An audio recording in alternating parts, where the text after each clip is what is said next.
Jeremiah. The name echoes through time, synonymous with sorrow and lament. But before he became known as the Weeping Prophet, he was a young boy from Anathoth, a small village just outside Jerusalem. We can almost picture him there, playing in the dusty streets, the sun beating down on his face. Little did he know what destiny had in store for him.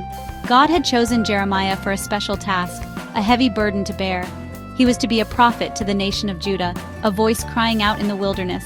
One can imagine the weight of such a calling on young Jeremiah's shoulders. How do you tell a nation, your nation, that they've strayed from the path, that their actions have consequences? It was a daunting task, and Jeremiah initially resisted. "I do not know how to speak," he protested to God. "I am only a child."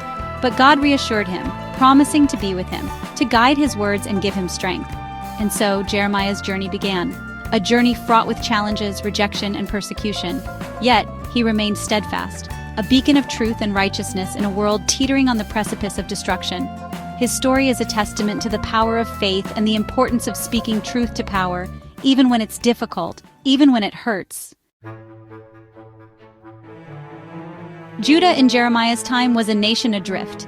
They had turned away from God, embracing idolatry and injustice. The gap between the rich and poor had grown into a chasm. Corruption was rife. The people had forgotten the covenant they had made with God, the promises they had vowed to uphold. Jeremiah became a living embodiment of God's disappointment and anger. He walked the streets of Jerusalem, his voice hoarse from crying out against the wickedness he saw. He warned of God's impending judgment, of the Babylonian armies gathering on the horizon. But his words fell on deaf ears. The people scoffed at his prophecies, choosing to believe in their own strength, their own righteousness. The king himself, Jehoiakim, was a cruel and impious man who had no time for Jeremiah's message.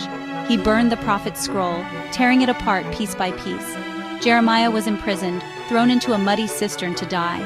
He endured mockery, threats, and physical abuse, but through it all he remained unbroken, fueled by the fire of his conviction.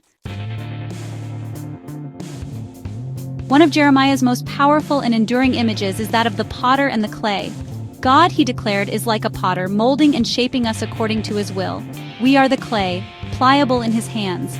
Just as a potter can reshape a flawed vessel, so too can God reshape us, transform us if we are willing to surrender to his will.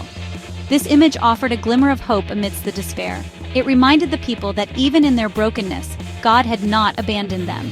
He was still there, waiting for them to turn back to him.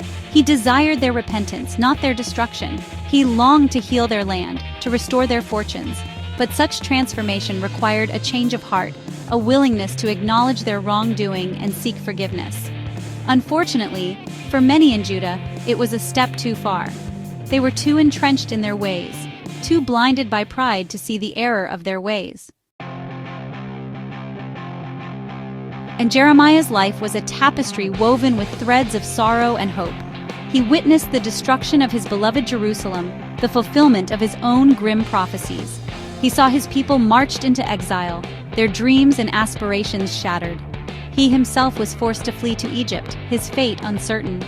Yet even in the midst of such devastation, Jeremiah clung to hope.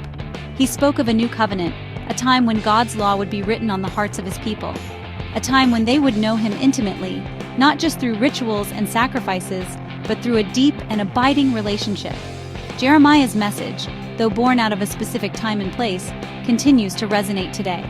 He reminds us that faith requires courage, that speaking truth to power is never easy, but always necessary. He teaches us that even in the darkest of times, hope endures, and that true transformation, both personal and societal, is possible if we are open to the potter's touch.